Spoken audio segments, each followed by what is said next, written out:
It's my feel-good breakfast show. This is your feel-good breakfast show, Expresso. We're live on 3. Now, what's the first thing that comes to mind when you think of Kimberley? The big hole, right? Well, that's not the only spectacular thing that you can see in the Northern Cape. In fact, Graham went on an adventure to find some other hidden gems in Kimberley. Well, the new season is thankfully upon us, and with it, the opportunity to start exploring some of South Africa's tourism and travel gems. Few of them shining brighter than the Diamond City of Kimberley.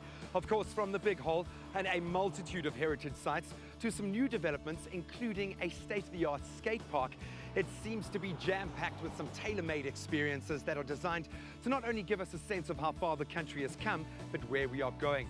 Just a short plane ride later, and I think it is time for a road trip.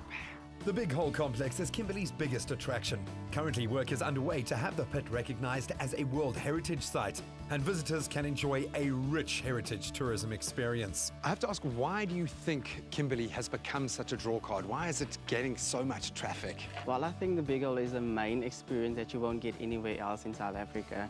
The history started here. We offer tours, which is an underground experience. The Big Hole itself, viewing over 3,500 diamonds, and also a movie that you get to see where the culture also started. In the late 1800s, Kimberley was the source of 95% of the world's diamonds, and some remarkable stones have been unearthed in this town.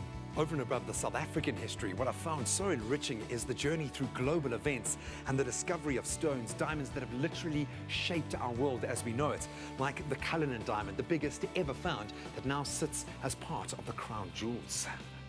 Speaking of precious rocks, just 16 kilometers west of Kimberley, over 400 well-preserved sand engravings rest on a sacred hill owned by the cultural villagers in Platfontaine to celebrate their traditions.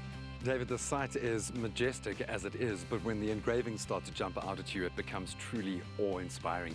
Give me a bit of background into the site. We think the engravings could be at least 2 or more thousand years old.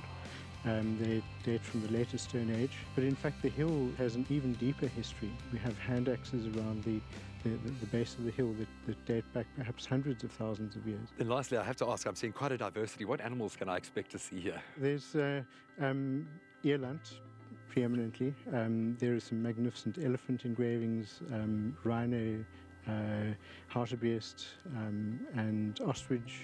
A whole range of animals are depicted. Next up was the McGregor Museum to meet Suzanne Erasmus. She took me on a tour of some of her favourite displays in the museum. The Journey to Democracy, the Siege display, and the newest edition featuring rare artefacts from World War I. This is part of our First World War display, and what's very special about this display are the relics in this case here, including the tin helmets from both sides, of course, which were very important to protect the people in the trenches, and very primitive gas masks that people used to try and protect themselves, and this strange rattle which was used as a warning when gases were detected. Which, of course, bizarrely enough, became an actual toy. Within walking distance from the Big Hole Complex, the Kumba Skate Plaza hosts over 60 skating events each year. Yeah, Han, as a skating enthusiast myself, I'm having my mind blown looking at some of the tricks these kids are putting off. This is awesome. What an incredible skate park. Give me a bit of background. This park is 4 years old, and all the kids that skate here today, those kids couldn't skate 4 years ago. And some of them are already little champions. You have got one of the biggest skating events coming up in the next couple of weeks. Tell me about that. We're going to have the World Championship skateboarding event. It's street skating, it's vert skating, it's the mini mega skating.